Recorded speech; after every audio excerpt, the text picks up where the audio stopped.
Good evening, everyone. Thank you for coming out tonight. My name is Paul Cameron. I'm the director of Brattleboro Climate Protection, which is a nonprofit organization that works closely with the town of Brattleboro to reduce carbon pollution through increased energy efficiency, renewable energy, and transportation alternatives. And we were very pleased to be contacted by Ling at Efficiency Vermont about doing this presentation on zero energy homes, which kind of brings a lot of things together into one one piece that's really exciting.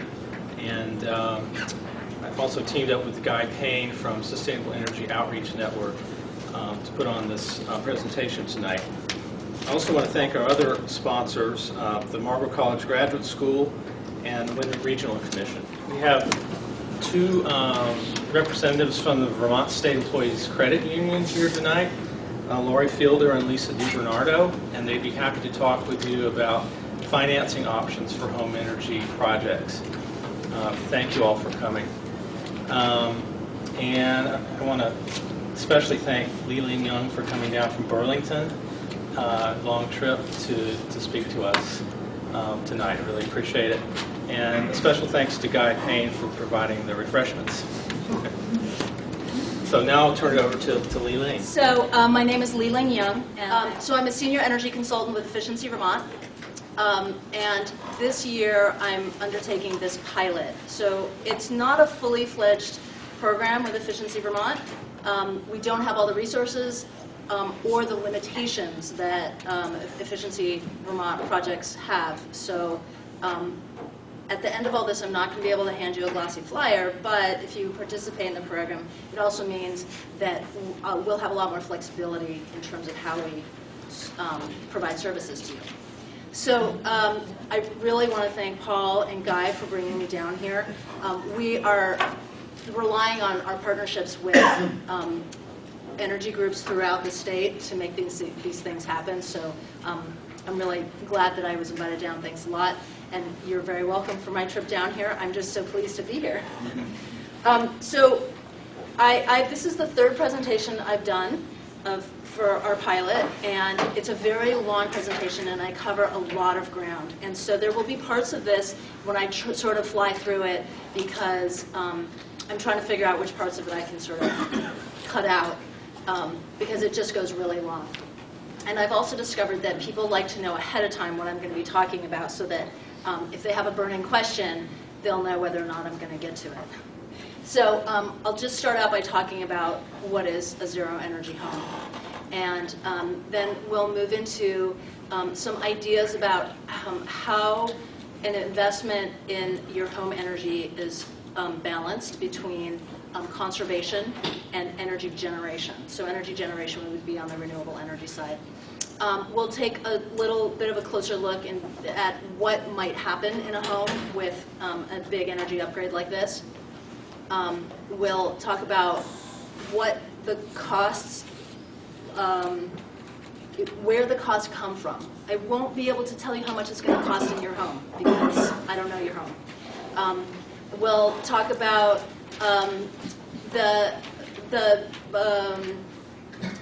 how much the renewable energy piece of it is likely to cost, and then at the end we'll get to some financing concepts and renewable energy options. So because it goes so long, I'm going to ask you to hold your questions to the end unless you have a clarifying question. If I'm just not being clear and you're not following along with what I'm saying, please don't hesitate to interrupt me and ask a question. What I have found is that a lot of times an idea bubbles up in somebody's head based on what I'm talking about, and I'm just about to explain it when they just feel like, oh, but wait, I want to know this, and it's coming next on the next slide. So likely, I will cover most of what you want to know, I hope. And then at the end, if I haven't, then let's have a good spirited discussion about it. So before we get started, can I just ask, who is here with an interest in their own home energy situation? So, more than half. And is there anybody here who is interested because they are a contractor or an installer or have a more professional interest in what's going on here? Oh, good number. Okay, great. Are there other categories that did anyone not raise their hand? Interested. Just interested. Advocates, okay. Just interested in advocates, yes. So I think those folks would be sort of in the same group, which is that potentially you may find something here that ideas that you can carry forward to advocate for other things locally. How about towns that we're from? Anybody just want to shout out where are you here from? Putney. Brattleboro. Guilford. Dummerston? Yep. Rockingham. Yeah. Great. Yeah. Marlboro. And Marlboro. Okay. Thanks for sharing that. And where we've done presentations so far is in Chelsea. We had a huge group of participants in Chelsea and in South Burlington. And we are going to be covering the state from somewhere up in the islands to, here is really kind of the farthest south that I'm going to go, but I also have something scheduled over on the west part of the state in the south. And so if you have acquaintances in other parts of the state or even in this area who you think would be interested in stuff like this, we have a lot more presentations going on, and you can find that on the Efficiency Vermont website. At the end of all this, I will have my extension, my telephone extension, up on the screen, and I'll just leave that up there. I completely forgot to bring my business cards today. I was just so distracted by shuffling out the driveway, I forgot to go by the office and pick those up.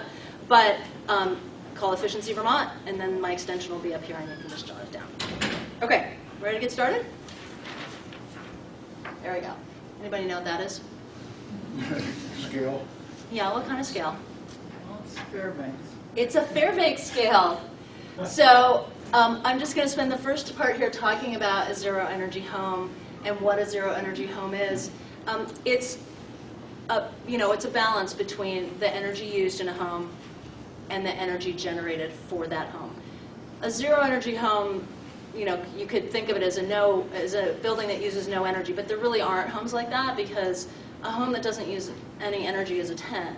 And any home that has good air quality, comfort, refrigeration and lighting, you're using some energy. So a zero energy home is a balance between the energy that you need and the energy you're generating for that home. So that is oftentimes represented by the scales of justice, but I felt like a Vermont product was a much more appropriate representation of that. So the thing about balancing the energy is that if you have a really big energy load, it's very hard to pick up the other end of the scale with your renewable energy system. So you need to get your energy loads down to a reasonable level so that you have a fighting chance of being able to balance it out with your energy generation. And so what's reasonable? Reasonable can be defined in lots of different ways, and later on in the presentation I'll sort of talk about this question of well, how much is the right amount of energy to be using in a home? Do any of us really know that? Here's a few different thoughts about what's the right amount, what's reasonable amount of energy for residents. There's an outfit called the 2000 Watt Society. Has anybody here ever heard of that? These are folks who looked at the climate issues and said, to be fair, if everybody on the planet had the same access to energy resources, we would all be able to use about 2,000 watts continuously, and that would be, enough. The planet can sustain that.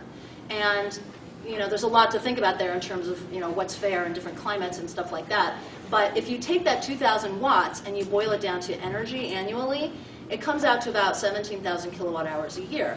But that has to include your transportation and all your consumer goods, and so that is a very, very constrained energy budget. And if you just think about what could be applied to your home, let's say half, so maybe 8,000 kilowatt hours a year.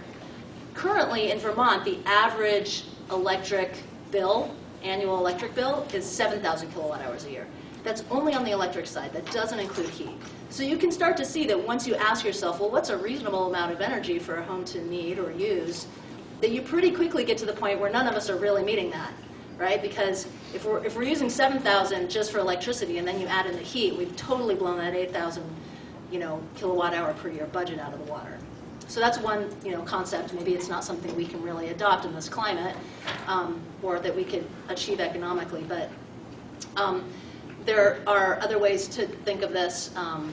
You know, maybe you would say, I will use as much energy as I can harvest on my little piece of property. I live in the city, so I have a teeny tiny little lot, and I don't have much of an energy resource on my lot, but other people might have a great energy resource, and you know, if they could grab all the energy that falls on their property, maybe that's as much as they could be, you know, reasonably said to be allowed to use in their home. But the problem with that is it really varies a lot, so it's hard to say that any given household, you know, that that's a reasonable amount for that household. And you know, so but maybe another way to think about that is, instead of how much falls on my property, how much can I economically harvest? How much energy can I economically harvest? And that would be the limit of how much energy I could use. Now, that implies somewhat of an artificial limitation, but that's the idea that we're going to come back to later. Okay, so left you looking at this nuclear power plant for a long time here. I had a question about why this is in my presentation. So if you have a really big energy demand, it's very hard to create a system that can meet that energy demand. So if you use a lot of energy, which here is represented by a large house, and you have a nuclear power plant to go with it, that's fine. You can be zero energy that way. But for most of us, we're looking at having a more modest energy budget, and then a system that is more scaled to a residence. So something that I could, you know, build and operate on my house in my backyard, or maybe that my neighborhood could chip in on and own in my neighborhood. Not, you know, something that's totally out of scale to a residence. So maybe a breath of wind is an extreme way to represent that. But you have to bring the energy use of the home down to a place where you can start to balance that out. So I do want to say at this point, this is not about the size of the home. I'm not going to stand up here and say that big homes are bad. And it's really not about having a different home. Really, one of the important reasons that I wanted to undertake this pilot this year is that existing homes there's not a lot of work being done on looking at big energy projects in existing homes. And you know, there's lots of thinking about what you want to do if you build a new home. But most of us won't live in a new home. So I'm here not to say that you need to be in a different home. But it's true that bigger homes do use more energy. And if you're going to do a project in a bigger home, you would spend more on the insulation. You would spend more on the energy systems. You would need a bigger renewable energy system to satisfy a big home. So in the quest for zero energy, the size of the home itself may be the driver of unaffordability. So, you know, in pursuing zero energy in a big home, maybe this is, you know, if somebody really were motivated by that, maybe something to look at in a big home would be to, you know, take part of the home and say, we're not going to use that part of the home during the winter. Or maybe, you know, I needed this big home when I had 3 kids and now I don't, and I can split it into 2 apartments. Big homes are difficult to get to the zero energy mark. So a zero energy home, you need the balance. So it's a teensy little energy budget and a renewable energy system that goes with it. If you are signed up for Cow Power or some other kind of, you know, green energy credit thing, that doesn't make a zero energy home. The renewable energy system has to go with the home, and this piece over here, the teensy little energy budget, is an important part of this. You can't just do this piece without doing that and get to zero energy. Now, I've just brought in this idea of renewable energy as being privileged beyond other kinds of energy. And, you know, we can have a debate about that later, but for the rest of the presentation, I will assume that the energy system that goes with your teensy little energy budget is a renewable energy system. So where does the net part come in? Well, a net zero energy home accounts for the fact that most renewable energy systems do not stay well aligned with when and how much energy is being used in the house. So if your energy uses are not aligned with when you're making energy with your renewable energy system, then you somehow have to supplement with some kind of non-renewable energy system. And that's really disappointing. If you invest a lot of time and effort in bringing your home to a zero energy state and you still have to, you know, burn propane, or you still have to use electricity off the grid that you think might be coming from a hydro plant in Quebec or a coal-fired plant in Pennsylvania, and some of our electricity does come from there, then that's really disappointing. But renewable energy systems make a lot of electricity during other times of the year. And so, can you balance those out? Yeah, a purist would say no, but we have to be netists about this, because if we get hung up on this idea that it's not, that you have to make all of every little kilowatt hour that you use has to be made at your home, then you're stuck there. If we have some flexibility and we can say we're just going to do the math and we're going to make sure that at the end of the year we're balanced out, then we can move forward. So here's our working definition. The annual energy consumed is balanced by the annual renewable energy. Now Vermont has a great environment to do this. There are 3 policies that were put in place by the legislature and the Department of Public Service that make all this work great. One is the net metering law, and that means that the utilities have to credit you for the electricity that you feed onto the grid with your little renewable energy system. They have to credit you at the same rate that they would charge you if you were using their electricity. Now there are other parts of the country where first they don't even let you feed electricity back onto the grid. So, already we're lucky on that score. And there are other places where they'll accept your electricity, but they'll only pay you the wholesale rate, which means you might be paying them, 18 cents a kilowatt hour, but what they'll pay you is 3 cents a kilowatt hour. In Vermont, they have to credit you at the same retail rate that you would pay. The second thing is group net metering. Group net metering allows you to have your renewable energy system not on your property. So not all of us are blessed with a great site for either a wind turbine or a solar system or what have you, but maybe our neighbor is. Maybe our cousin is. And we, we're going to get all the cousins together and we're going to build a really big system on, Cousin Jenny's house. And Cousin Jenny is going to split up the proceeds of all that, and we all individually are going to get part of the energy generated by that renewable energy system. That's a group net metered system, and that is allowed. You do have to have that group net metered system in the same service territory as where your house is. So, Green Mountain Power at this point covers so much of the state that it's hard not to be in the same territory. But, for instance, if you had a farm up in Hardwick and you wanted to install something up there that you would then use in your house down here, unfortunately that wouldn't be allowed. But group net metering is a real benefit for this kind of thing here. And then the final one is that for the time being and for the foreseeable future, utilities have to actually pay you more than that net meter amount. So this is a feed-in tariff. They have to pay 6 cents more than the retail rate. And the best way for me to help you think about this without spending a lot of time on it is you can install a renewable energy system that doesn't quite meet all of your energy needs and still zero out your money. So you can make, maybe 90% of the energy that you need during the course of a year, but still pay nothing, because that last little bit that you're not generating, the cost of that is covered by this feed-in tariff that you're getting paid on all the other energy that you do generate. So Vermont's, this is why this presentation is happening, because there are a few very important policies and opportunities that are coming together right here, right now in Vermont in 2014 that's going to make this work possible in many homes. Okay, so what about fuels? Can you be a net zero energy if you're using fuels? Well, if you want to continue to burn fuel oil for whatever reason, and you have an objective of being a zero energy home, you can, if you really want to be a zero energy home, you could install a solar system or some other kind of renewable energy system that generates enough electricity to offset, whatever you're consuming with your fuel oil system. We'll help you count the beans and do the math to figure out how big your renewable energy system would have to be.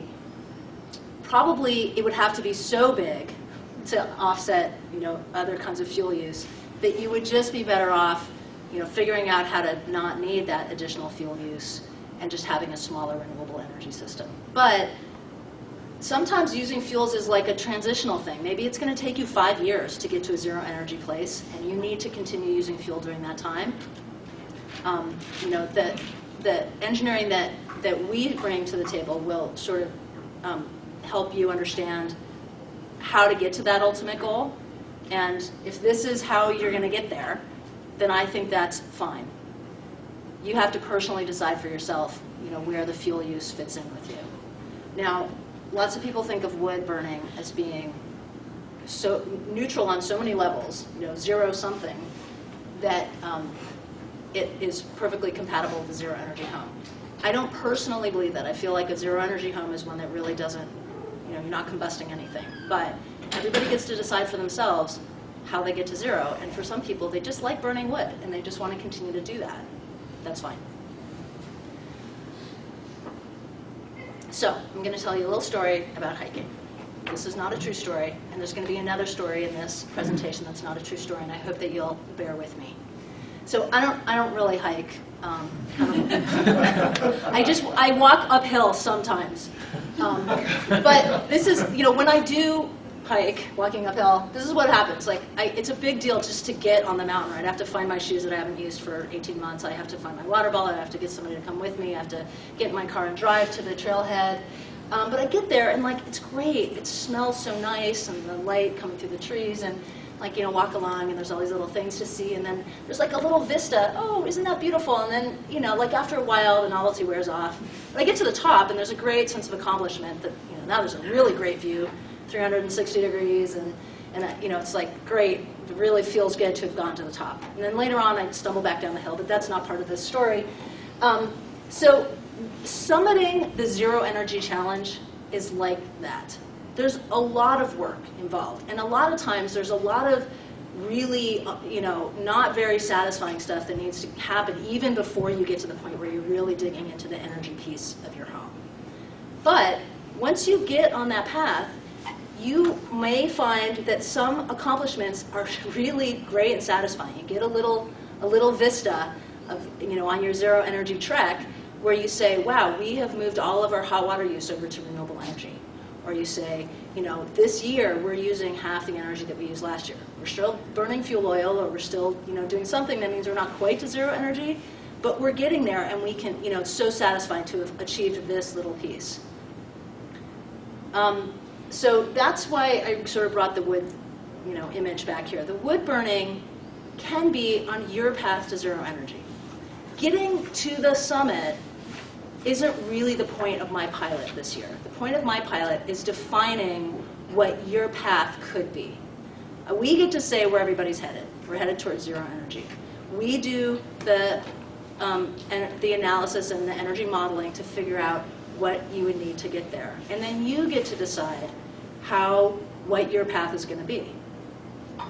So when I say there's little vistas along the way, it could be that some of you will go some of the way along the path, and you'll find a vista that just feels really good, it's really beautiful, and you don't move beyond that for 10 years. And that's okay, because to me, having gotten you on the road to zero energy is really the important piece. If you stop someplace where you're still burning 2 cords of wood a year, your home is basically zero energy ready. You just need to do that last little bit. But you don't even have to do that. You can just keep burning your 2 cords of wood, and I don't think that it really undermines the analysis and the path that you've taken towards zero energy. Okay, so this is the path to a net zero energy home. It's a plan. It's a plan to create a home that has that balance. And it has to be based on an analysis, because until now, this work was so expensive to do that very few people would ever undertake it. And as I said to somebody, that, it's just because a lot of things have come together that make it really possible for many more people to do this, that I'm here talking to you about it. But the analysis is is really the primary way to make sure that we keep the cost down to the point where it becomes accessible to enough people to really make a difference. And then finally, we've got to talk about a way to pay for it, because honestly, nobody's going to do this with cash.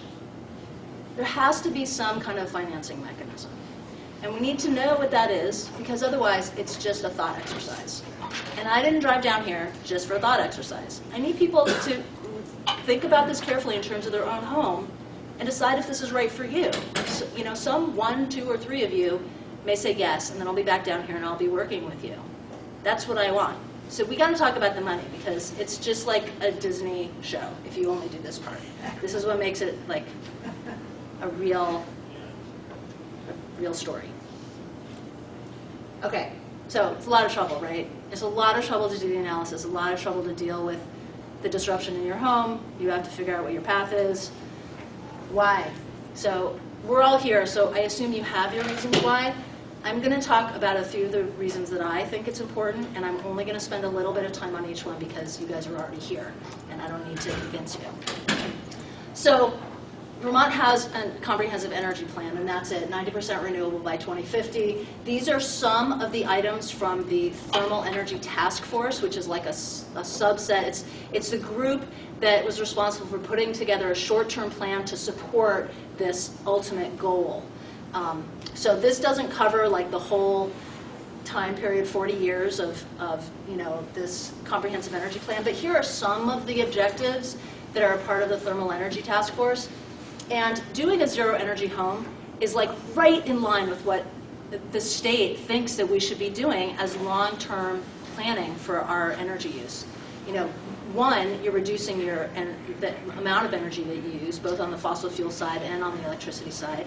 And two, you'd be adding renewable energy onto the grid. So exactly what Vermont is looking for. Okay, this piece is about energy. This is Vermont numbers. It's very, very rare to be able to get a Vermont numbers on like what's really happening in Vermont.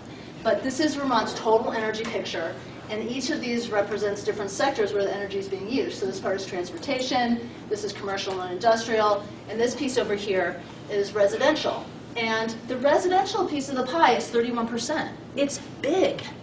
It's really big. And if you undertake a zero energy home project, you could take that whole wedge of the pie and bring it down to nothing. That would be your personal footprint. You can think of this as being your personal footprint, right? Because you drive, maybe, but you probably, you know, are responsible for some transportation energy. You are responsible for some commercial and industrial energy because you're consumers. So you don't really have much control over these things. You can buy a, you know, fuel-efficient car, but you probably can't bring your energy use down to nothing.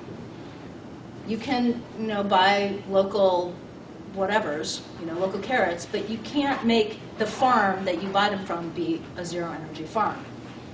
On the residential side, you really have total control over that whole wedge. And some of us will feel like we can't do anything about it. We're just hanging on financially, and we're not going to be able to budge that wedge. It would just, you know, it would just kill us. Others will be very aggressive about it and say, I'm going to bring that down, you know, cut it by 50%. I'm going to, you know, be the most efficient person in the state. And others will see that the finances will work out so that you can actually shrink that down to nothing. So, you know, the energy picture in Vermont, I think, is very promising. Like, that's where we have personal control over a big piece of the pie. So this is a photo from just this last December. And that power line is not long for this world. And then when that power line snaps, there'll be a lot of homes without electricity. And most homes in Vermont cannot be occupied without electricity. Most heating systems use electricity. Lots of people have wood stoves, but some of them, they haven't had the chimney checked in 5 years. Some people don't have wood stoves. Even homes with wood stoves probably can't have hot water without electricity. And you know, your refrigeration's going to go pretty quick. And so for the most part, homes in Vermont are not occupiable without electricity. And a zero energy home is generally one that can be occupied for some period of time without electricity, because you're not needing a lot of energy. So you can get along, you can coast along for a while with nothing. This is really about uncertainty, right? That's a specific kind of uncertainty, an ice storm. There's also other kinds of storms that could be disruptive. And there's also other kinds of just disruptions. And having a home that doesn't need much insulates you to uncertainty. So it's, you know, something, it's like a side benefit of having a zero energy home. So what is it? This is the cost. So this is a net. This is reason number 3 to consider a zero energy home. This is the cost of fuel over the last, whatever, since 1992. And you can see that it's kind of volatile. And this was, you guys remember when the price of gasoline went up above $4 a gallon. That's what that is. And then this part here is, I find sort of interesting.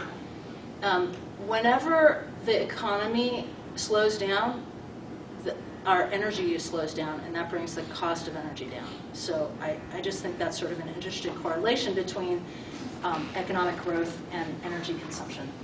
But anyway, so it's going up, right? Ignore the big spike there, but that's all related to the volatility in the market. So it's going up, and like, so what? Because everything's going up, right? The cost of everything is going up. Well, look at that graph up there in the upper left first. It's kind of hard to know what to make of that one.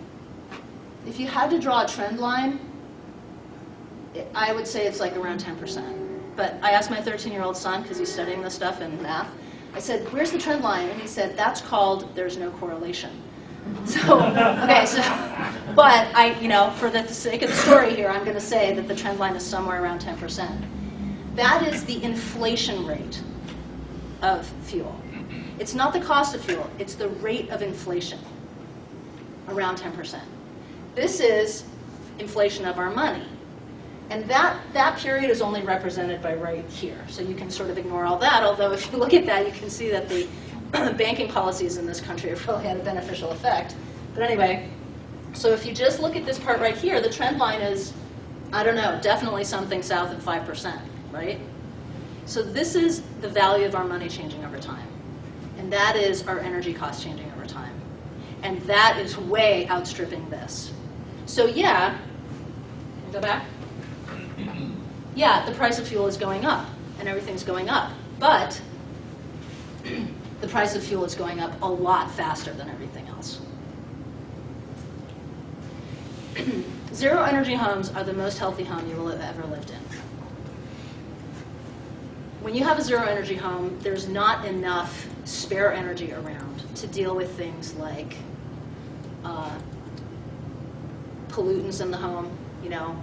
The home is not going to leak a lot, and so if you have smelly, wet basement, that can't stay in a zero energy home because there just isn't enough left on the table to be able to deal with that kind of problem.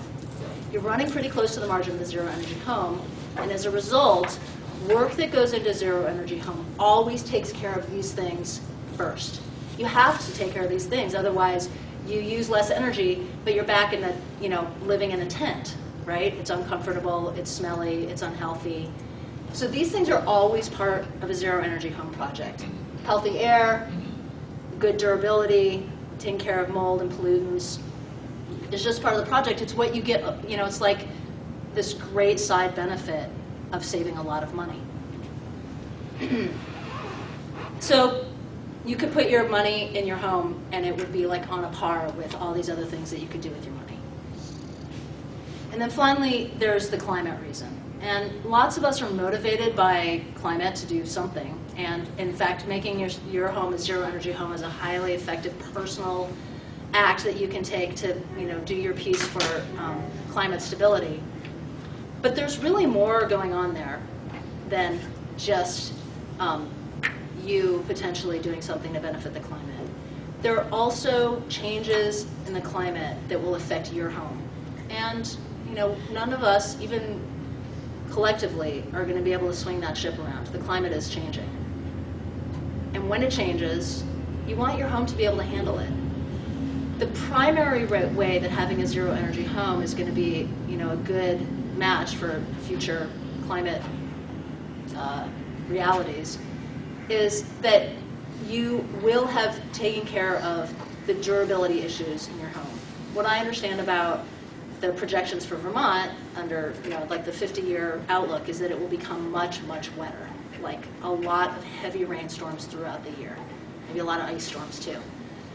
And so if that's happening and you have a leaky window or bad flashing or the siding is rotting on one side of your house, 25 years from now, that's going to be like a catastrophic problem in your house. But if you take care of that now, it's just part of having a zero energy home that you take care of stuff like that, because you're not going to have enough energy loss in the building to be able to, you know, help the building limp along with little flaws like that. So that's another way to think about climate change. Okay, so let's go back to this idea. So the teeny tiny little energy budget. I got to say that a lot of people I've talked to have not really taken that piece of it seriously. This piece is easy to understand. You know, a renewable energy system is a widget, and people know how to shop. You know, people know how to buy things, and this is something you buy. That's something that you have to invest in your home, because you don't get zero unless you do the teensy little energy budget, and then you add this piece to it. So how big does this renewable energy system have to be? Well, it kind of depends on how teensy you can make your energy budget. And how teensy should you make your energy budget? Well, it kind of depends on how much this thing costs. So, you know, these two things balance each other out in terms of energy, but they also need to balance each other out in terms of money. So, I'm going to take you through two conceptual exercises here. Try not to get hung up on the numbers. Everything is relative. So this, you know, these items down here at the bottom of the graph are some things that you could do in your home to save energy. They are things that would likely be part of a zero energy home project. And the red bar represents how much energy savings you could expect from doing some of these things. Now remember, it's all relative. I'm not, you know, that those units over there are energy units. They're not dollars. This is a conceptual exercise here. So, you know, some things will save more energy than other things. So the blue bar represents how much you would have to invest in a renewable energy system to equal the amount of energy that you would have saved with each of those things. So now we're saying, well, you know, what if we don't save that energy? Instead, we make the energy that we would need otherwise, or so we make the energy that we otherwise might have saved. So this part is in dollars. The solar piece is in dollars. So you know, we'd have to spend something for that amount of money. I'm sorry, we'd have to spend something to generate that amount of energy for, you know, each of those items. And the green bar represents how much money, so the green also is in money. So the blue and the green is in money. That represents how much money we'd have to invest if we wanted to save that much. Okay, so this is how much energy we're talking about. That's how much it would cost us. The blue is how much it would cost us if we wanted to make that much energy. And the green is how much it would cost us if we wanted to save that much energy. So just looking at this one here, it says new windows, but it doesn't really matter what the item is. It's just this much energy. So if I said, we're not going to use this much energy anymore, we either are going to generate that much energy or we're going to somehow efficiency it away.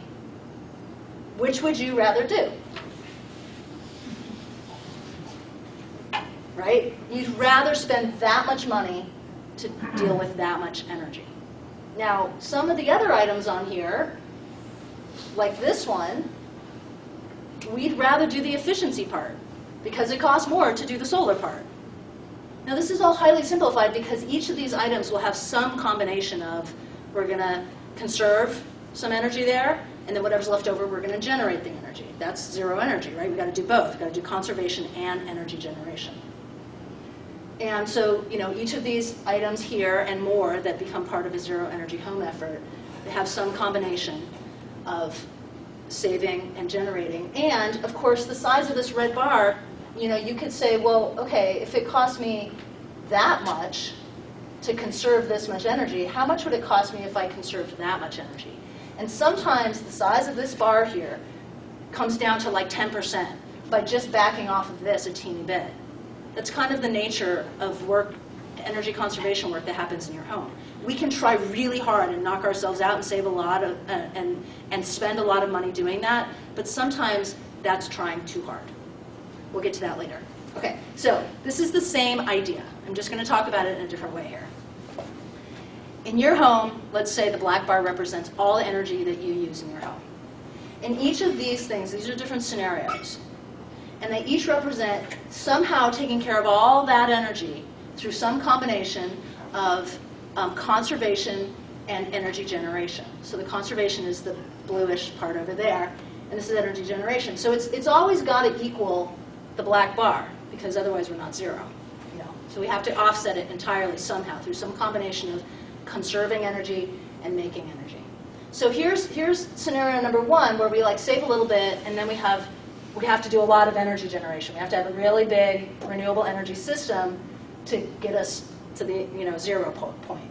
Here's one where we spend some more on energy conservation, and this part shrinks a little bit, but we still got to zero. And then here's scenario number 3, where we spend a lot of money conserving energy, and then we only have to put in a little energy system, make a little bit of renewable energy to get us to the 0 point. Now, the thickness of the bar represents how much that costs. A combination of conservation and generation. How much does it cost? And it's pretty obvious, because I made that bar really skinny, that this is the least cost path. And my point is not that this represents your home exactly, or anybody's home, but that there are ways to do this that cost too much money. And that's really what my pilot is about this year, is finding the least cost path, because we're just not going to get enough people to do this work if it costs that much or this much. Right? We have to bring it down to a point where it's affordable. Not just affordable, we have to bring it down to a point where it makes financial sense. So I've talked about a lot of different things now, and I'm just going to pause for a minute here, because you might have been intimidated when I said don't ask questions, and I do want you to be able to ask clarifying questions if you need to. Yeah? Going back to the graphs that you had for consumption, I think it was maybe gas. Is that this one? Is that what you meant? It was a zigzag one. Oh, yeah. Okay. There were three graphs, 3 bars on the graph, and they're not labeled. I was curious, are they like gasoline? Oh yeah, oil? it's really colorful, beautiful graph, like a rainbow. That is all the different fuels, so like propane, kerosene, gasoline. And I think what's really interesting is they totally track each other, right? Like we don't think of gasoline as like, tracking our fuel oil, but it does. Like, if you look out over 30 or 50 years, they're just kind of in lockstep. Sometimes the gap there grows a little bit, but basically they're all doing the same thing. I mean, they're all distillates. Pretty much they're all distillates. Natural gas, no, I don't think natural gas is on that graph, but so they're all distillates, and that's why they're all in lockstep. Is there a question here, too?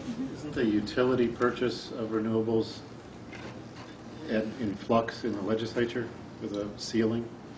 Yes, but it's not relevant to Green Mountain Power. Is there anybody here who's not on Green Mountain Power? Is there anybody here who is off-grid? Okay, that makes it easier for me. So Green Mountain Power, so formerly what the legislature said is that all utilities have to accept net metered renewable energy systems, have to accept your electrons back onto their grid, up to the point where it represents 4% of their peak capacity. And for Green Mountain Power, it's just a big enough utility that they're not, we're not close. They're not close. Some utilities, like WEC and VEC and one other, maybe Hardwick, they reached that 4% cap and they said that's it. It's like we can't continue to accept new accounts onto our net metered grid because it's killing us. Like those are much smaller utilities, and it's killing them because they don't have the flexibility that Green Mountain Power has. So they stopped accepting, and the legislature stepped in immediately and said, okay, we need to find a solution to this because it's in the whole state's interest that you continue to accept net metered systems. So that has nothing to do with Green Mountain Power, but it's true that the legislature is currently working out a new deal that probably looks like it will require all utilities to accept net metered systems up to 15% of their peak capacity. What's Green Mountain at now? I don't know.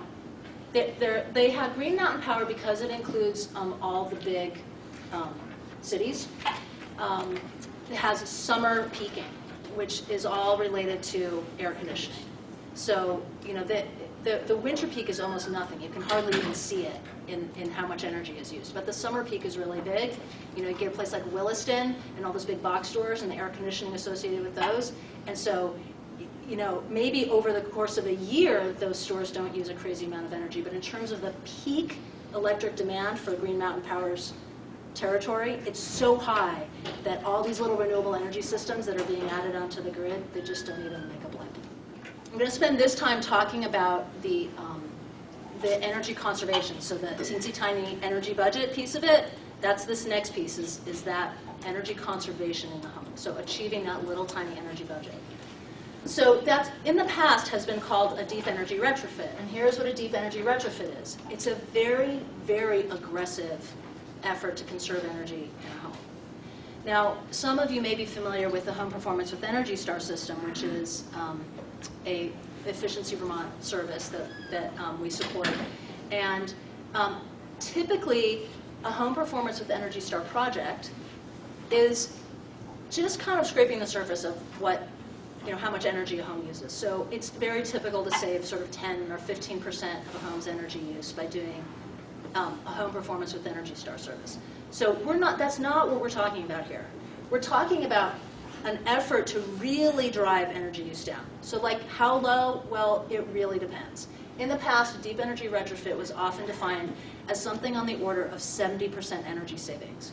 So you take a home, whatever it uses, and then when all is said and done, you'd only be using 30% of that. Now, the problem with that is you get back to that like blue-green bar problem where you really end up spending too much money doing that. And you know, most deep energy retrofits are something like $60,000 to $120,000. It's just too much money. Like, how many people here are willing to spend that much money on their home this summer? Nobody? That's what I thought. Okay, so, you know, again, that's why I'm doing the pilot, because we need to find a way to bring these costs down. So, deep energy retrofit is a useful concept in the sense that it's very aggressive and it's totally comprehensive, but probably most of the homes that go through this pilot won't go as deep as a deep energy retrofit has been defined in the past. So, I'm just not going to speak for a second. You guys can read through the list.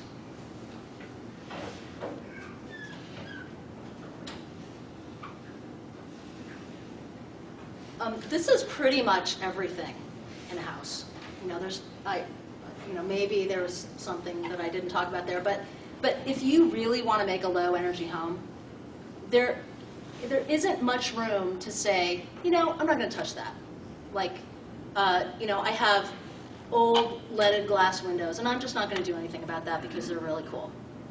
If you want to make a low energy building, you really can't get to the zero energy point if you don't address pretty much everything in the building, including your beautiful windows. Now, it doesn't mean you have to replace your windows, but it does mean you have to do something about the energy loss through those windows. Lots of homes are really stuck with the thickness of the wall and as much insulation as they could possibly fit in the thickness of the wall that they're given. Some homes have no space in there to put insulation. A log home, there's an oddball kind of house called a plank home. You know, homes that have back plaster in the walls makes it hard to add any insulation in the walls. If that's where we stop, we say, well, we're only going to insulate the walls as far as we have space to add insulation, most likely we won't be able to get to a place where that home can be zero energy. You have to be willing to do the tough stuff, right? That's why I started with that slide about what a deep energy retrofit is. It's very aggressive energy savings, like no holds barred. So you have to do something with pretty much all these things in order to get to the point where you have a reasonable energy budget, a teensy tiny energy budget. So now we can bring in the renewable energy system and it has a fighting chance of being able to meet that load. So, you know, yeah, it's easy to say, like, well, we're going to do something about the windows and the attic and the foundation, right? But the truth is, like, all homes are different, and almost all homes will have some version of these obstacles. You know, vermiculite. Well, I can tell you in Chittenden County, vermiculite is like everywhere in homes that were built between like 1940 and 1980. It's just, you know, we had vermiculite in our home, and we paid many thousands of dollars to have it removed. And the guy who did it said, you know, I'm like, have to put on a second crew, and I've done like 4 homes in your neighborhood alone removing vermiculite. It's just everywhere. And vermiculite, most vermiculite that you find in a home here in Vermont is probably contaminated with asbestos. So you just can't do work in a home where there's vermiculite. So that's an obstacle that usually translates to higher cost. You know, pretty much every home we're talking about is going to have lead paint somewhere in the house, and at this point, it's illegal to work with, it's illegal to make lead dust without doing a full containment system in accordance with the EPA standards. So that, cha-ching, more cost. Some homes have a problem with mold, cha-ching. Asbestos on the pipes, cha-ching. So it goes along here, and there's all these obstacles to getting work done in a home. And then the final sort of insurmountable obstacle that everybody's going to talk to the people at VSECU about is the cost. So, it's hard work it's hard to do this work in a home. Yeah. It looks like an Escher drawing, doesn't it? Oh yeah, that's right. It's the end of the obstacle course, and it's the final insurmountable obstacle. So all these problems in homes. So what is Efficiency Vermont going to do about it? The truth is that the zero energy problem, the nut has been cracked. Like, we've and I'll get to that in a second about like how we do this. But so why isn't the work being done, and how can people overcome these obstacles in their own homes? And this is my answer to that, is that I believe that it's not that people aren't doing this because we can't do it. It's because people don't have enough support. They don't know what to expect. They don't know how much it's going to cost. They don't know what needs to happen in their home.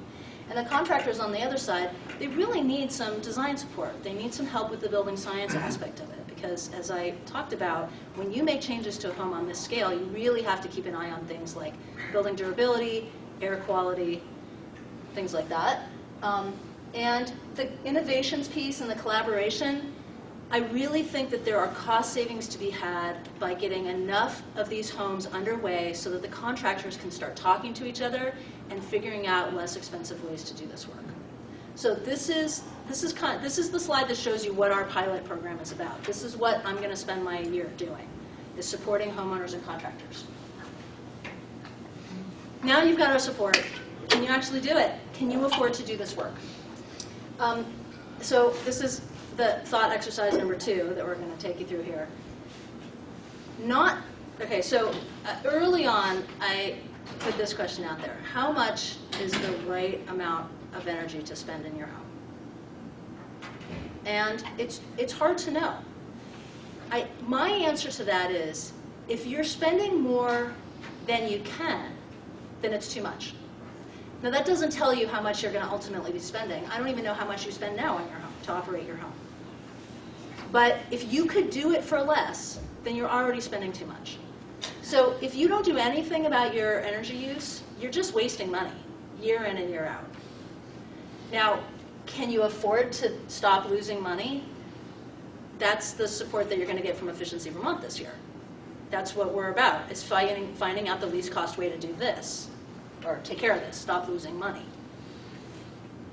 So let's say you take a membership out at the gym and they are charging you $60 a month to use the gym and you love it, and you know that when you sign up for the gym that you're going to spend every month. Like, that's the deal. You go to the gym and they send you a bill for $60 every month and you pay it because you like that service. And if you can't afford it anymore, you just terminate your membership and you stop paying that $60 a month. And when you bought a house, did you think of it that way? Did you buy the house and think, I'm signing up for a membership fee. I'm going to have to pay to operate this home every month. Yeah, I mean, you have taxes, but did you think about the energy bills? And did you shop around? Did you try to negotiate on the energy bills at the gym? Right? Did you say, well, I know that my friend has a membership here for $45 a month. Why are you charging me $50 or $60 or $70? So if you are paying more than you could be paying, then you're getting ripped off at the gym. You have to get to the point where you know that you're paying the right amount for the amount of energy that your home needs. Now again, I can't tell you how much energy that is or how much it's going to cost. But I can tell you that there's a way to pay too much, and then there's a way to figure out the least cost way to pay the minimum. Okay, no payback. We're not going to talk about this in terms of payback. The problem with payback is it's just too simplified a concept for what we're talking about here. On the one hand, it doesn't take account of both the time value of money and the fact that when you get to the end of paying off your loan, like you have that the benefit continues beyond that. So let me back up a second. So there's two concepts that just totally don't align with the payback idea. One is the time value of money, and the other is that energy costs will continue to inflate, and they're inflating faster than the value of our dollar. Payback also starts from the basic assumption that once you get to the point where you've paid off the loan, whether that's in 3 years or 12 years or whatever, that's the end of your transaction. And in fact, the benefits from doing this kind of work in your home, they pay out for many, many years beyond the payback. So to just look at the payback is to just say, how quickly can I do this, without saying, what do I stand to gain from doing this? So no payback. Next. Thank you. Instead, here's two other ways to think about the financial piece of this. One is, it is an investment. It's an investment on the order of buying stocks and bonds. Early on, I talked about the reasons to undertake a zero energy home project, and I sort of put the zero energy home in there with your IRA and all these other places you can invest your money. It's an investment, and it pays out over a really long period. It continues to pay back, so it's an investment you make for a very long-term payout. It's more reliable than the stock market, and it has been for years and years and years. Not that it's not just more reliable. It is more reliable than the stock market. The stock market is incredibly volatile, and energy savings just accumulate year after year after year. But even more than that, it's been beating the stock market for years and years and years. So if you want to know more about that, Efficiency in Vermont has an entry on our blogs about this that was posted about a month ago. And it compares actual historic performance on real energy bills over the last 10 years and real performance in the stock market. So there's a blog about that on our website if you want to check that out.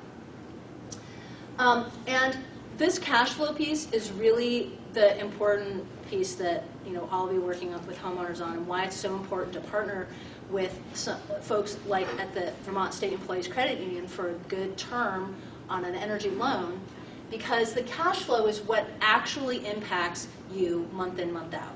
So as I said, nobody really does this work, cash out of pocket. You finance it, which means that what you're paying is synced up with what you're gaining for it. So if you pay for cash with everything, there's a lot of pain involved there. At the beginning, you're putting everything out and you're not getting much back. In the first month, you just get a little back. The second month, just a little. But if you finance it, then you put out a little in the first month and you get back a little in the first month, right? And every month, you pay a little bit and you save a little bit. So it's well aligned, and you can set up the terms of your loan so you have positive cash flow from the very first month, which basically means you don't have to wait for any payback concept at all.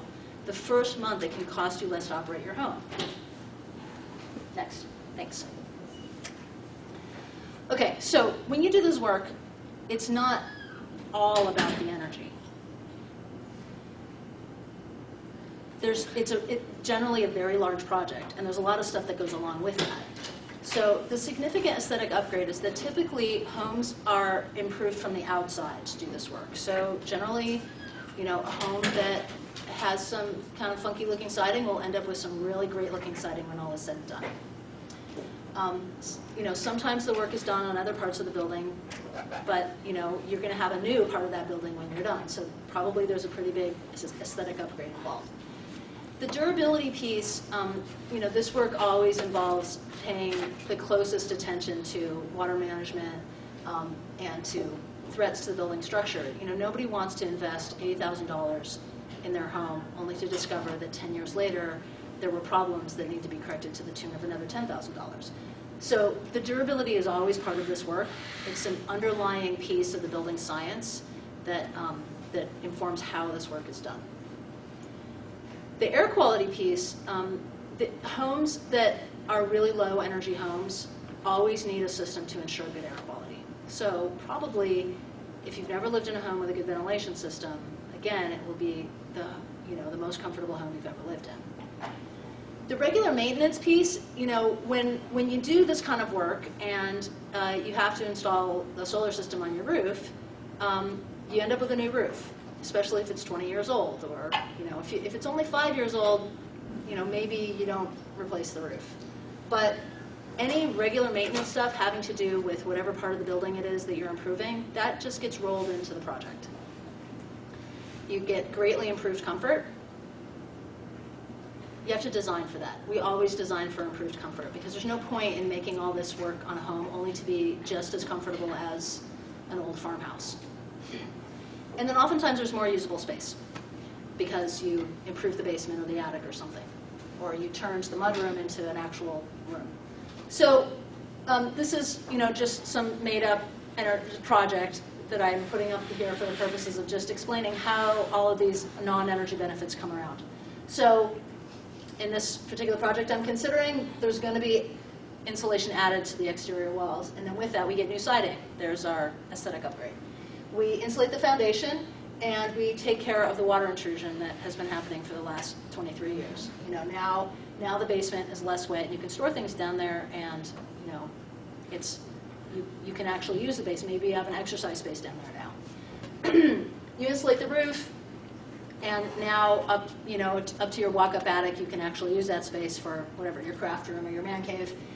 And then we do some air sealing. Air sealing is always part of all of these projects, and as a result, now the floors aren't cold anymore. So it goes on and on. Every improvement that we make on the energy score, there's almost always like some non-energy benefit that comes with it. So these are, again, just representative numbers. We'll get to the point where we're talking about real numbers in like 10 minutes. So for the time being, this is nobody's project in particular, but I just wanted to put some numbers up there to sort of show you how this all works out, right? So there's efficiency improvements. Now, energy is pretty cheap, so the savings associated with efficiency improvements tend to not be humongous. But maybe it costs us $20,000 to make those efficiency improvements.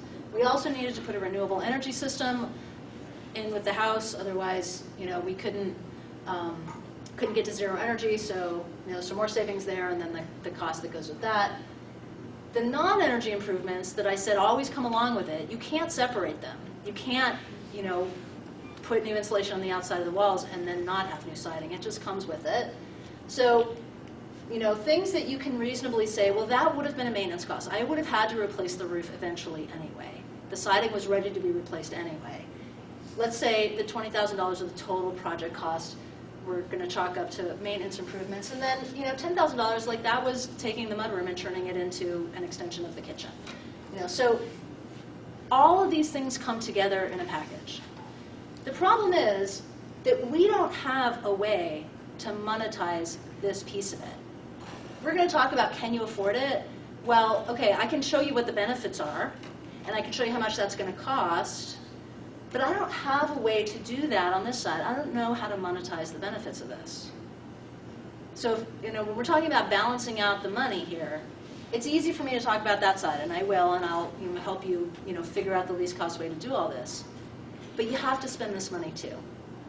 And I would be happy to include this in the analysis if somebody could show me a way to monetize these pieces of it. The improved comfort, the fact that 6 years down the line when you sell the property, everybody's really psyched about how nice the siding is. The fact that now you've already replaced, something that had to be replaced anyway. So when we do the cost analysis and I talk about where the money is going to be spent, I'm not going to ask the energy savings to support this piece of it. I just don't have a way to monetize what the improvement is. So it's, I don't have anything to balance out the costs there. I just want to be clear about that because this is not like an infomercial where I'm saying you get the free Tupperware set with the world's best carrot peeler. I just want to be really clear that this money has to be spent, that I don't, it's not going to be part of our analysis about how, does the energy savings justify that cost? The energy savings justifies this cost. This piece, you have to, figure out the benefits of that in a different way besides energy. Now, one way to think about this is the energy savings do pay for themselves. So you pay for this stuff, you pay for your maintenance costs and your capital upgrade, and you get that part for free because it pays for itself. Okay, so we haven't had a home go all the way through the pilot yet, so I don't have any numbers on a home that's gone through a deep energy retrofit and a renewable energy system for zero energy homes. But this is an analysis that we did for a new construction project. I don't know if anybody knows about our high-performance mobile home effort that Efficiency Vermont has been working on over the last year. But we, there's nobody that is more concerned about costs than somebody who occupies a mobile home. For the most part, those folks, yes? Signed a contract with one today. For a high-performance mobile home? Yep. Woo! Okay, so everybody needs to talk to this gentleman about how great they are because they're really about the most I exciting didn't thing. sign it. I facilitated the signing of the contract. Awesome. We have an open house this weekend at the factory in Wilder if anybody wants to check it out. They're really very, very exciting. But we really had to look hard at how much the mobile homes were going to cost and what the benefit was going to be there. And so we had to combine the mortgage payment with the energy costs in order to show what the monthly total cost of home ownership is. There's a little error here. This says with PV, but actually these numbers don't include the PV because it's a zero energy home, and with the PV, this line would actually be flat. The green line would be flat. Because it wouldn't inflate at all. So this is what we're looking for in all the projects that we will, are looking at in the zero energy homes pilot. We're looking to make sure that the lines cross. Because if the lines don't cross, then there's no financial benefit to you of doing this work. Now, you might have another reason that you want to do this. But the reason I want to do this is because the lines cross. So we can work together and you can get your objective, whether it is that that you want your home to be more comfortable or, for whatever reason you want to do this, you're going to get together with me and I'm going to make sure the lines cross. Okay, so a deep energy retrofit, remember, is just half of the zero energy homes thing. And I just want to say at this point that there are some reasons not to do it. But before we get to there, why would you do it? So, if you need to make big changes to your home, like for instance, you're interested in aging in place, when you're doing the big changes to your home, you really need to leverage that for your energy savings. And in fact, people who are interested in aging in place are always really interested in stabilizing their housing costs. And there's no better way to stabilize your housing costs than to pre-buy your energy for the next 20 years. So, really love your home, but there's that weird smell that you really wish would, okay, so it could be anything. You really love your home, but, you hate how there's no light on the east side, there's no morning light. Or you really love your home, but you hate how there's no mudroom, or if you really love your home and you want to make a change to make it better, doing the energy piece at the same time makes a huge amount of sense. It will just make you love your home even more. If you need an aesthetic upgrade, let me tell you that there's no home that is better suited for this kind of work than one that has really, really bad siding. Anybody here with really, really bad siding? Come talk to me afterwards. I just bought a home a couple years ago that had beautiful siding, and everything else was great about the home, but I can't tell you how disappointed I was that it had nice-looking siding.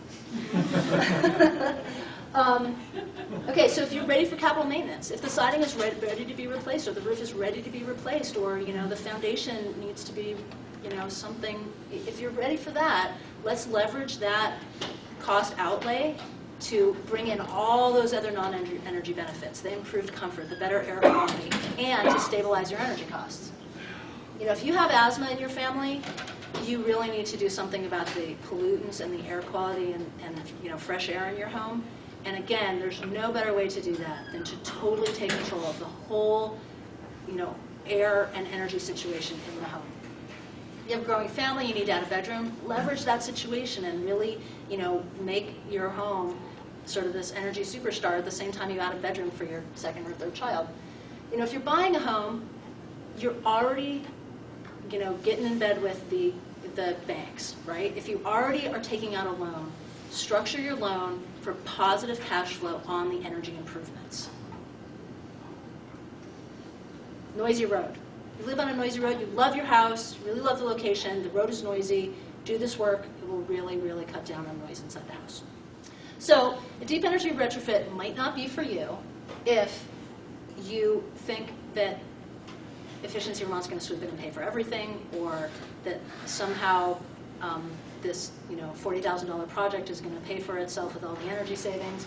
You need to be willing to pay for the work. And there are some things here that are going to push the cost up pretty fast, but there are real energy savings to be had. And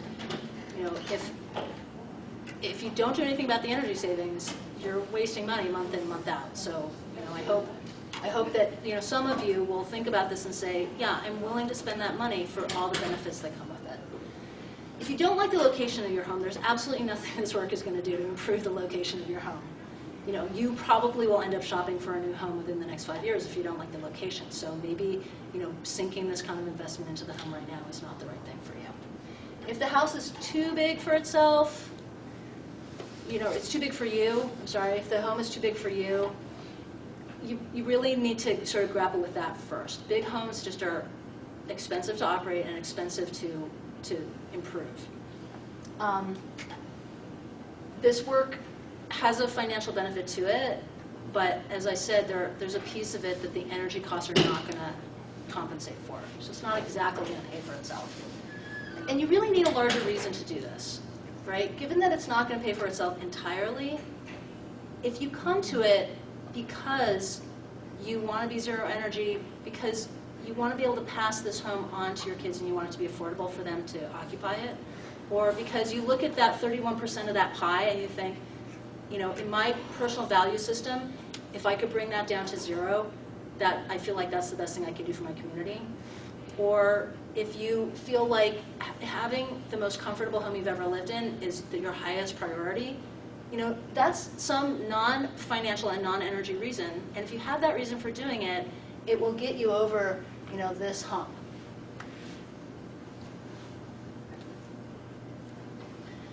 Okay, so that was all the deep energy retrofit stuff. Now we're going to sort of, in a more quick-paced way, look at the other systems involved. So the heat pump miracle is basically what allows all of this work to really happen in some kind of cost-effective way. It's what allows us really to get to zero energy place, to a zero energy place. So on the heating side, you'll probably end up with an electric heating system if you do this work. And the reason is that we can make our own renewable electricity, and we can't make our own other kind of energy for the most part. Maybe methane, if you live on a farm, but for the most part, renewable electricity is our only option. And so probably you'll end up with an all-electric home. So these are the options for heating with electricity. And all of them are heat pumps. And a heat pump is a really interesting thing, and I'm not going to be able to talk all about that today, but basically it allows you to use electricity at something like 300% efficiency. So it just takes the cost of using electricity down to a third. You need something for your hot water system. Probably it will end up being electric. It may be solar thermal, but electric hot water is generally the way that most of these things will work out. I added this one in. Drain heat recovery is a way to really bring your hot water energy use down quite a bit, particularly if you have a big family. And on the ventilation piece, you will have a ventilation system. It sometimes can work with your heating system to help make sure all parts of your home are getting enough heat. You probably will end up having to install ductwork throughout the house to accommodate your ventilation system. And there's only a few options for this kind of stuff. There's lots of different ventilation systems. Many of you probably know what an HRV is, a heat recovery ventilator, and you know that that's a good thing in an energy efficient home. But of all the HRVs out there, there's only a few that are really a good match for a zero energy home, because a lot of them use too much electricity. Okay, so that's the mechanical systems that rely on your renewable energy system to keep them going. So what are your options for renewable energy? So you can buy your system outright. Now, I'm not going to spend a long time talking about what a renewable energy system looks like and what it does for your home, because like I said before, it's basically like buying a widget. There aren't as many decisions to make about this. You do need to have the right site for it, but you pay the money, somebody else comes and installs it, and you're done. There isn't as much decision making and not as much disruption in your home as with the deep energy retrofit half of all this. So if you buy it outright, it's nice because it's like you're prepaying forever. And that obviously brings the cost way down. I'll talk in a second about what that cost is, but you know, you're totally, you pay once and there's your energy for the life of the system. You can have the same system and finance it. You still own it, but you pay as you go, because as you pay on the loan, you also get energy back at the same rate that you're paying on the loan.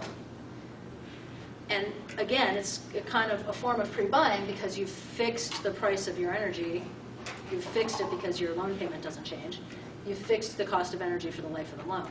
Typically, the loan will end long before your system will stop making electricity. So it's fixed for the life of the loan, and then you sort of get free energy all the time after that. You can lease a renewable energy system. Have folks around here had an opportunity to talk with the folks at Suncommon? They haven't made their way down here yet? Yes? They're No? not leasing anymore. They're not leasing anymore. Huh. Okay. There is at least one other outfit I've heard of that leases, and I don't know if there's any. Is there no leasing in the state? Laura used to work for Suncommon. Yeah, they haven't been leasing for like a year, and they're not down here yet. Okay. But So, there's community solar, which is yes. Okay, so the thing about the lease, which apparently is not available anymore, is that they oftentimes were priced so that your energy costs would sort of be levelized. And that's nice because you're renewable energy, but it's not as beneficial because you don't realize the financial benefits of moving to renewable energy. But anyway, it sounds like that's not as relevant. So we're going to go to the next one. So this is looking at, so I just need to stop at this point and say that when I talked about the deep energy retrofit and the energy savings opportunities, there was like a lot of uncertainty. And I said like, don't pay attention to these numbers, they're not real, they're all relative, right? That's because homes are very strange creatures and everyone's different. But a renewable energy system is not a strange creature. It's fairly uniform and there's a pretty narrow band of cost for renewable energy systems. So this is the part at which I start by talking about hard numbers. These are numbers that a solar engineer gave me. And these are the way that their solar energy systems are priced. What you need to know about the cost of the whole project in your home is that all the efficiency work that we talk about costs less than this. Because if you remember the blue bar and the yellow bar, we only spend energy improving the home up to the point at which it doesn't make sense to continue to invest in the home, and all the energy needs of the home that remain, those are all going to be satisfied by renewable energy. So here's what the renewable energy costs are. And all I can tell you about the rest of it is, it will cost you less than this. Okay, so electricity costs over 25 years. So 25 years is the term for which a solar system needs to be guaranteed to produce 80% of its original output. After that, no guarantees, but there are lots of solar systems that are sort of approaching 50 years old that are still making electricity, a lot of electricity. You know, it's not like it drops off to nothing after this. But this is our analysis term here. So if you just buy all your electricity from the grid, you know, that's inexorable. It's only going to go in that direction. It goes up. If you lease, I guess I'm not going to talk about lease, but the problem with a lease is that you get this sort of balloon payment at the end if you want to own it at the end of everything. And with the solar loan, you pay for a while, but then your costs go to nothing and you continue to, you know, receive the benefits of having a renewable energy system forever after. So this is the levelized cost of energy.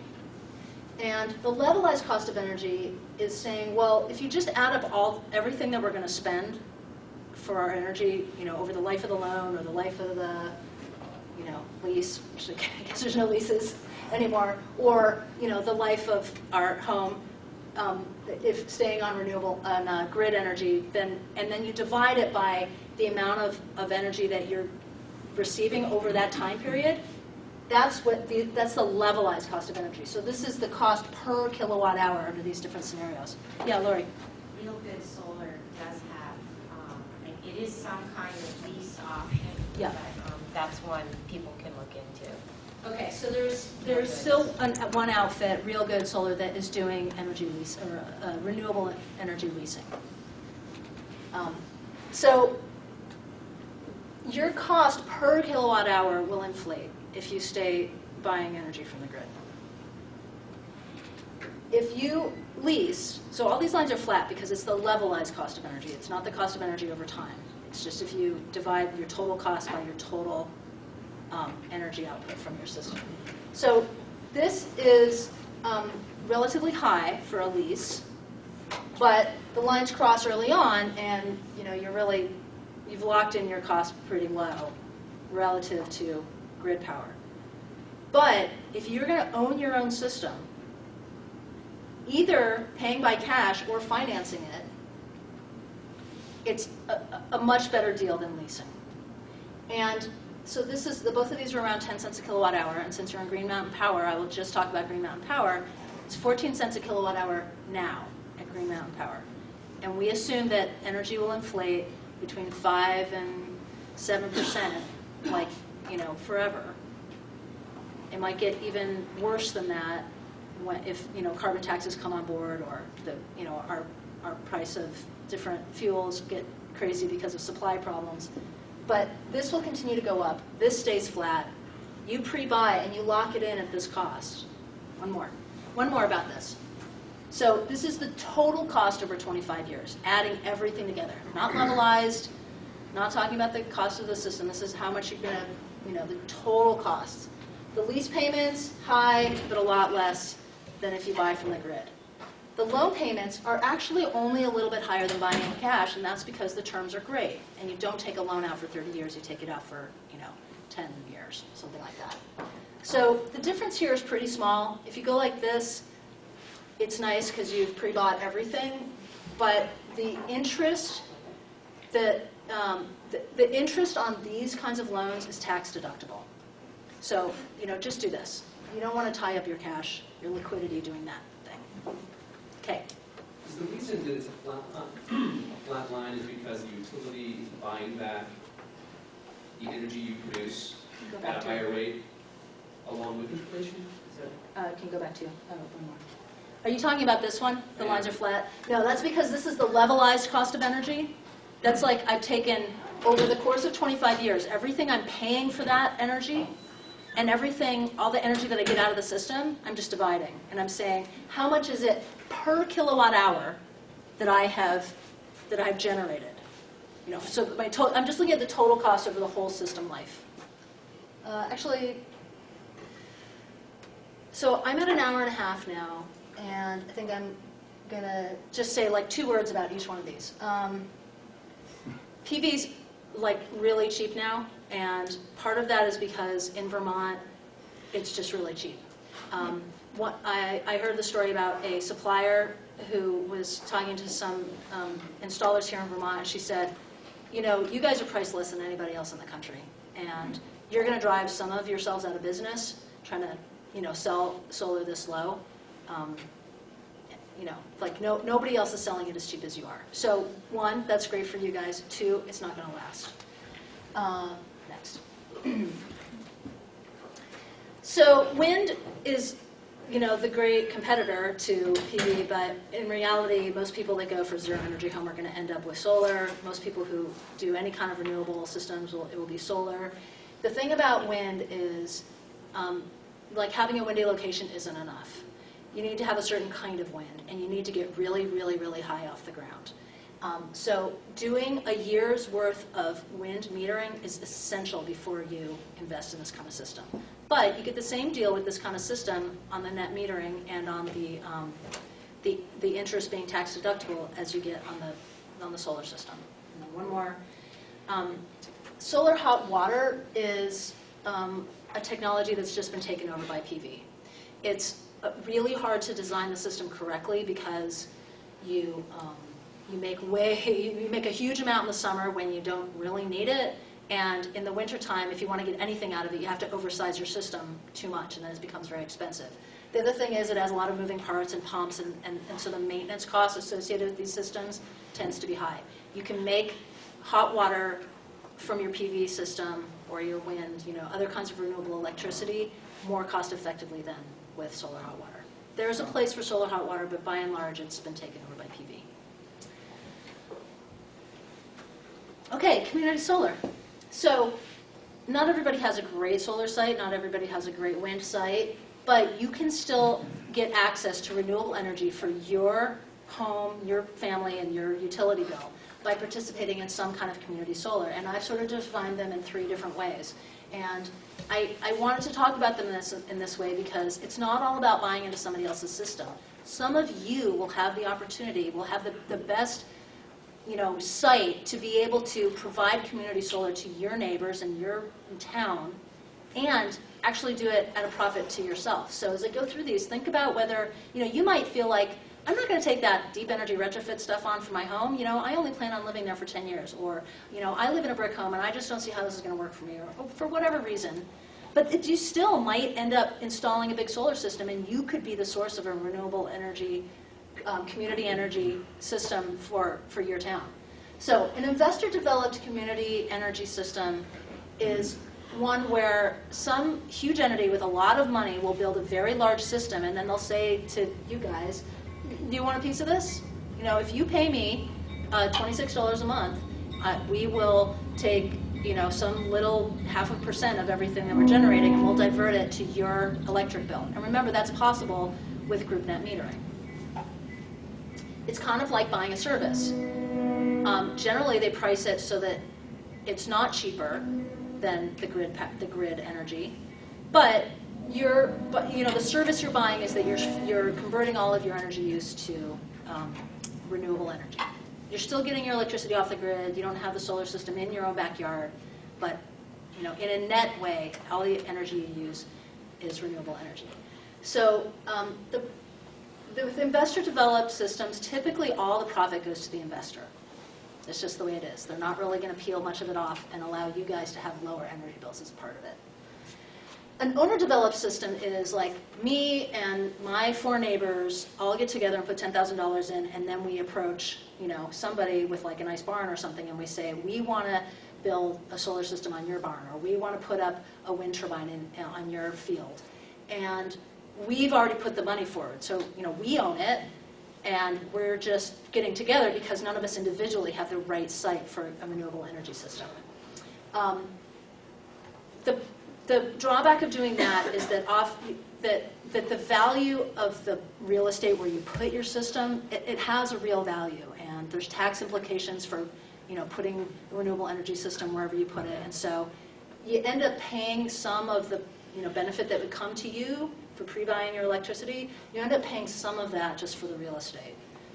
And then there's what I think of as a mini neighbor developed system, which is kind of like an investor developed system, but instead of having like a humongo corporation with a big tax liability, putting in a giant system along Route 7, instead, I might say, I've got this great resource, this great solar resource, and I'm going to install a big system. But it's more like I can't use all the electricity that my big renewable energy system will make. So I'm going to take a little piece of that and I'm going to sell it to my neighbor. I'm going to say if you will pay me 11 cents a kilowatt hour, you can have half of everything that this system generates. Now, if you remember, 11 cents a kilowatt hour is more than the levelized cost of energy for solar. The levelized cost of energy for solar is around 10 cents. But it's a great bargain for my neighbor, because my neighbor would otherwise be paying 14 cents a kilowatt hour if they just brought it off the grid. And you can structure that any way you want. You can say, you pay me 14 cents a kilowatt hour. Then for them, they're like, their costs don't change, but they know that they're getting all their energy renewably. Or you can say, pay me 13 cents, and we'll split the benefit. You get some of the benefit because you're paying lower costs, and I get some of the benefit because you're paying me more than the levelized cost of energy. So this is the piece that all of you guys can do out there if you have a great site for renewable energy and you want to support renewable energy in your town.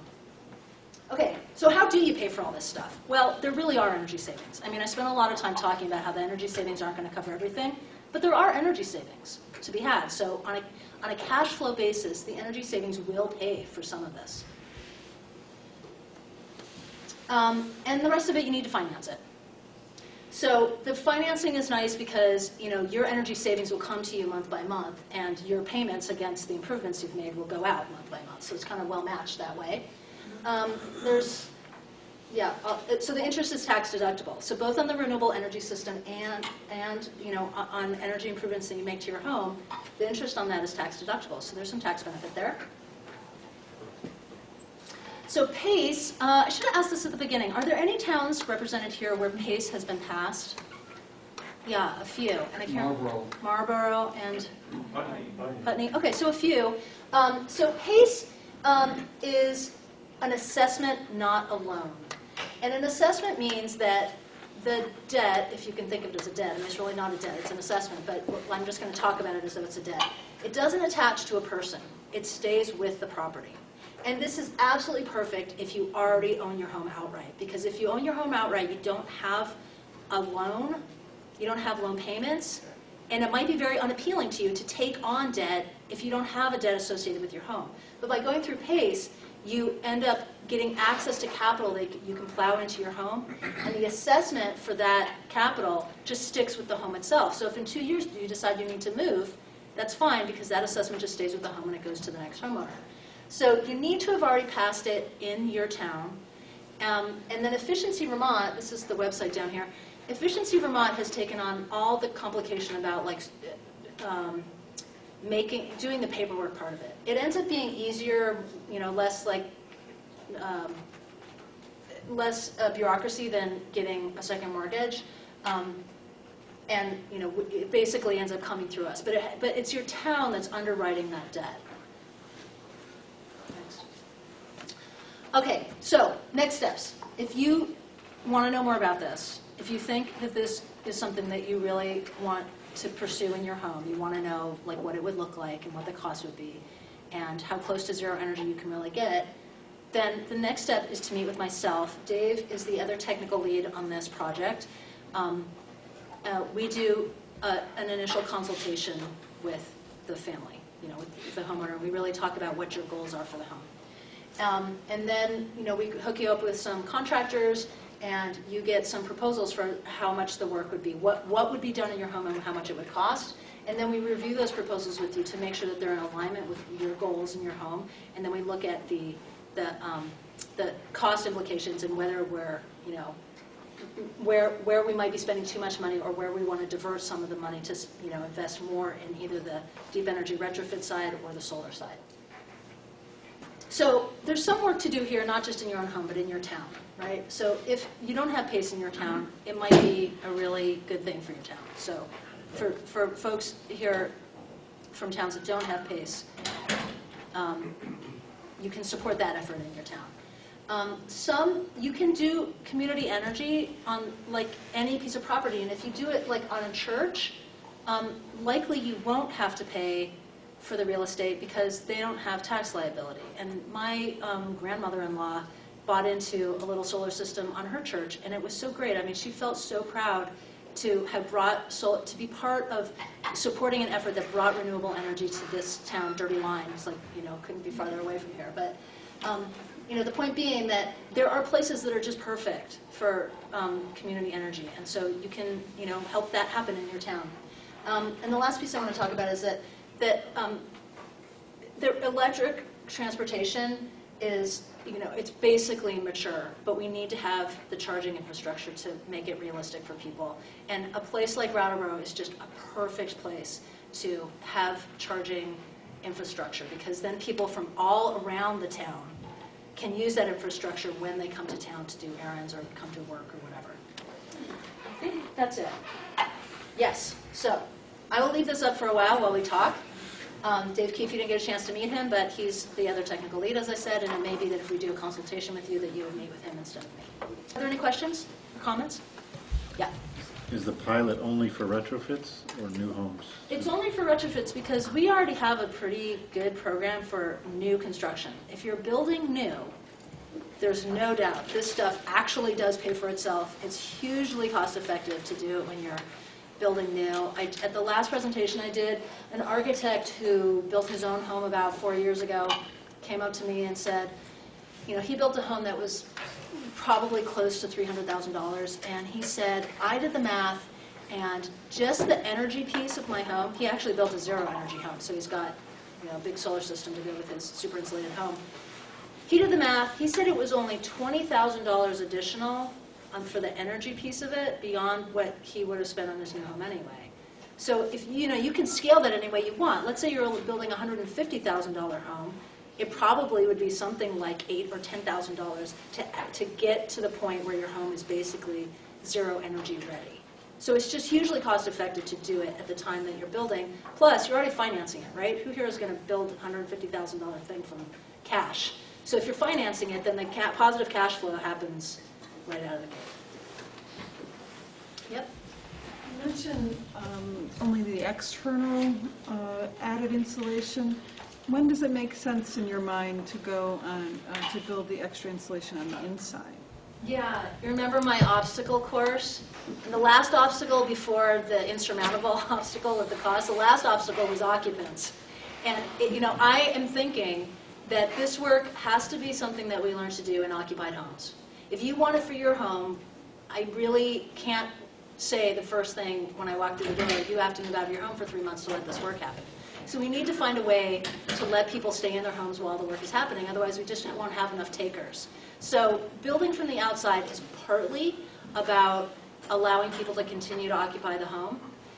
Adding onto the outside also is about saving on costs, because the nicer the finished surface that you have to repair, the more expensive it is. So the only way that you're going to do the improvements on the inside is to do like a gut rehab. And a gut rehab ends up spending a lot of money replacing the drywall and like making it all nice and painting it and doing new trim work. That's really expensive. So I'm not talking about just retrofitting an existing wall with filling it with insulation. I'm talking about adding beyond that. And if you're going to add beyond that, you don't want to take space out from the inside of the wall. You don't want to make the people move out of the building. You don't want to have to repair and paint the drywall and the trim. So you end up doing all the work from the outside. Yeah. I'm one of those lucky ones who happen to have a home that dates back to the 1800s. Everyone heard the sarcasm. No. A fieldstone foundation is one of the earmark of that era. It has its issues with water, with the lack of drainage and lack of insulation of a foundation. What do you normally recommend to when faced with something of that age and that complexity? Yeah. So wet basements afflict homes of many, many different generations. So at least you're in good company on that score. You do have the added complication that it's not a poured foundation, so you don't have a nice uniform surface to work with. So maybe double the trouble there. But wet foundations are just a challenge for this kind of work, and there's lots of different ways to deal with it. Some of the problems will be such that they cannot be cost effectively dealt with if you're looking at this as an energy project. Now, if you're looking at this and saying, I'm absolutely sick of having a wet basement and I'm willing to pay to make it go away, then now you're back to the situation of you pay to make it go away and you get the zero energy part for free because it pays for itself. So there are a few different strategies, and some of them involve dealing with the water right at the foundation. Sometimes the problem isn't about water coming off the roof and you need to look farther afield. Sometimes it's the water running down the hill behind your house. Sometimes it's high water table. All of those problems need their own approach. But there are probably there's at least one way to solve your particular water problem. In the past, has it been cost prohibitive to fix it? Maybe. Are we going to be able, through our collaboration piece, going to be able to bring the cost down? Maybe, maybe not. Maybe that's one of those intractable problems that, last year it cost $6,000 and this year it's going to cost $6,000. But there are different options. Do you want something specific? Not right away. No, I'll give you time. Yeah. Yes? Well, I have two questions. One is there any similar program for independent schools, buildings, organizational buildings, business buildings that are simple that are looking to go net zero. And the other one is about, I don't understand, quite frankly, your confidence about the building science and the moisture issues. I mean, it sounds like you're saying it's automatically, inherently, always part. You use the term always part. And I personally have worked with 4 different contractors that are on your list. And I still have some issues that could be improved. Yeah. And I just wonder where your confidence is, what the quality assurance is for that part of the process. Okay, 2 really different questions. The answer to the first one is a happy yes. We, like unbeknownst to me when I was planning this, Efficiency Vermont was also launching a zero energy buildings thing. You can call me and I will, well actually, yes, call me and I will send you a link for how to get, involved in that. It is on our website somewhere, but our website is so, so many different pages, I wouldn't really know where to direct you. But it's called Zero Energy Buildings, so if you maybe just search for that right on the homepage of the website, maybe it'll take you right to it. It's not exactly like my program, but we are starting an effort for zero energy, commercial and institutional buildings. Oh, okay, so the second piece, well, so it sounds like you've had a home performance with the Energy Star project. So you went to our website, you found a contractor that's certified by us and that we do quality assurance work with. So we have some oversight over those contractors and we make sure that they're following best practices. But the likelihood is that the amount of work that they did in your home was fairly shallow in the relative to the deep energy retrofit, concept.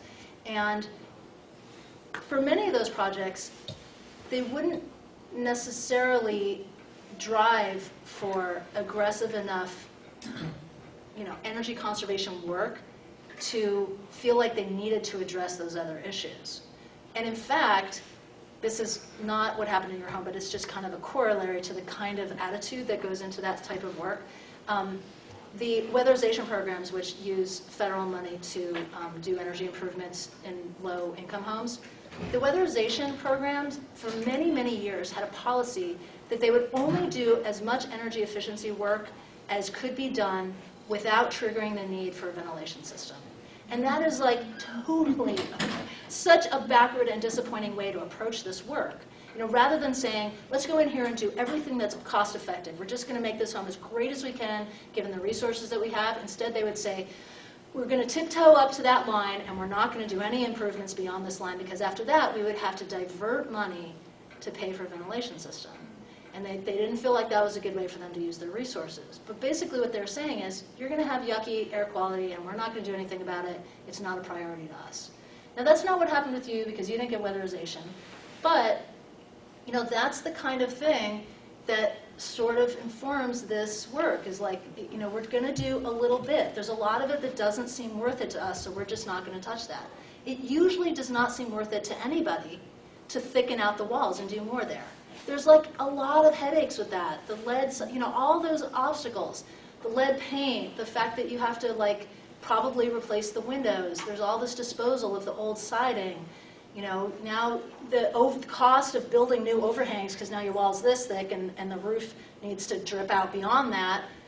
All of those obstacles, those costs, those complications generally have made it so people don't drive for that level of insulation in the walls. And probably what happened in your home was people sort of tiptoed up to that line and said, everything beyond this doesn't seem worth it to us, plus, we're just not going to deal with that problem you have because it's not within our scope. It's not, it's not our top priority to deal with the smell or the discomfort or the whatever the problem is.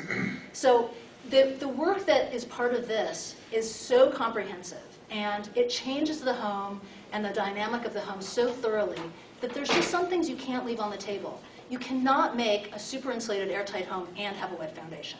Like those two things just set up to make something that's not a home anymore. It's not even a tent. Now it's like a toxic waste site. So, that's why I'm saying it always goes together. It's just the depth to which we're driving for energy efficiency. Two things. One, there are a couple of community solar initiatives here in Windham County. Nick Zider and Sun Common have built 150 kilowatt system in Putney and are in the process of filling the second. Also, I'm working Solarize Windham with sovereign solar, and we're starting to do community solar projects all over Windham County in a way that allows people to keep their federal and state tax rebates and incentives. Really? So that's a really big difference compared to other community energy systems. So there, right now, I didn't mention this, but one of the reasons that the terms are so great on the levelized cost of energy for solar is that there's very generous tax credit for renewable energy systems, and the state has a state incentive also. So when you add that all together, that's what drives the levelized cost of energy down. There's a deadline on that. The current federal tax credit expires at the end of 2016. So this is a really important deadline for you all to be thinking about. If you want to do this work in your home, you can make that zero energy path last a long time, but you can't wait forever to do the solar. You have to have the path in mind to know how big the solar system should be, and you got to buy it within the next 2 years. The other thing I wanted to say, though, Ling, is I think you're missing one big piece of the puzzle, which is it is possible for people to do these energy retrofits and to capture that in the increased assessed value of the home, so that when they do sell it, they get that all the money they put into it out. And that makes a huge difference in the whole financial calculations. It's not easy to do that, but it is possible. Yes. I agree with that. I don't dwell on it because my message is you can enjoy the benefits of this work right now. You can have a more comfortable home next winter. You can have improved air quality. You can get relief from your energy bills now.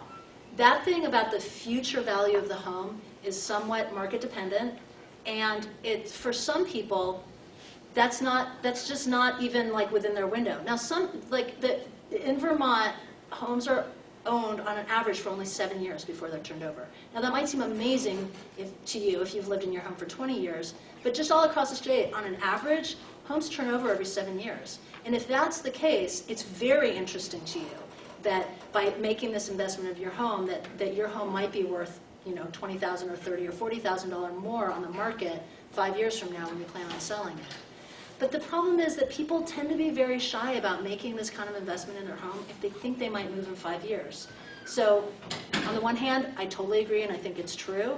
On the other hand, it's not what I emphasize because my real message is you set up the financing correctly and you can enjoy positive cash flow like right out of the gate. So I just wanted to finish with that thought about the community energy piece. This tax credit and state incentive piece, that usually gets gobbled up by the developer if you buy into community energy, which is why it costs, why they're charging you a lot and you're not really getting much of the benefit back because they're just pocketing all of that incentive money. But it sounds like these systems that on a levelized cost of energy, you probably would be actually paying 14 cents or maybe less per kilowatt hour to participate in these. So that's really great. Yeah. Having been looking for houses for a while, I noticed on the listing sheets there is a HERS rating, but it doesn't have anything written next to it. Is there any effort going to be made to get the real estate market to start looking at energy efficiency? That's always the first question I ask. I always ask for the electric bills and all of that. And I found the greatest house in the world, and it was beautiful and everything was gorgeous, but it was using an awful lot of fuel. And I just couldn't take it apart to try to retrofit it. It was just too beautiful, and I just didn't want to destroy it. It would have been affordable, but I just didn't want to take it down. Yeah. So it sounds like Lori's going to answer that question. I'm actually on a committee called Vermont Greenhouse Alliance, and Jeff Gephardt is the chair for that committee. And Jeff is a tireless advocate for this exact issue. We're making progress in this area. He's working with real estate folks all over New England, actually, because MLS systems, I don't know how people understand them, but they're all independent. So it's not like there's some national umbrella. And so what he's working on is trying to get New Hampshire, at least New Hampshire and Vermont and northern Massachusetts to work together to start using that HERS index number. It's kind of like herding cats a little bit, and and everyone's getting there. There's definitely agreement that this is something that's important, but the market drives, the demand drives the market. And the more that home buyers are looking for that, the more importance it'll take on. So there's some degree of that. Also, he's been working to set up education, like an education credits type of thing for people who are, I'm forgetting the name of them.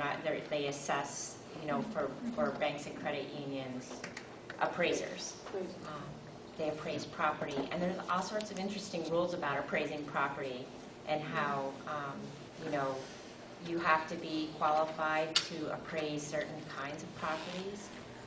So those are the types of things that are starting to actually happen now in Vermont, New Hampshire, and Massachusetts.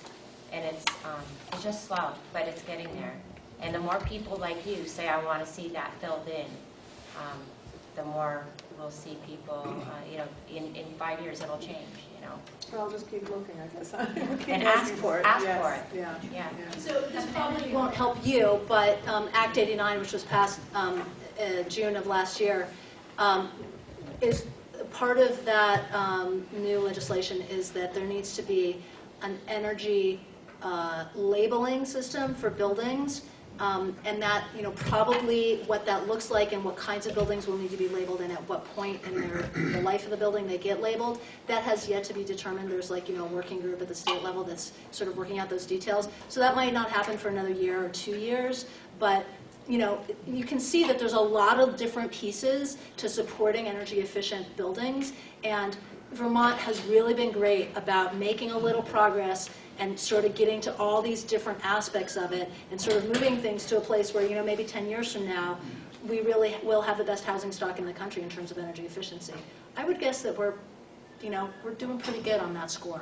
Still curious. Yes. What's your point in having the image of the nuke on the early slide?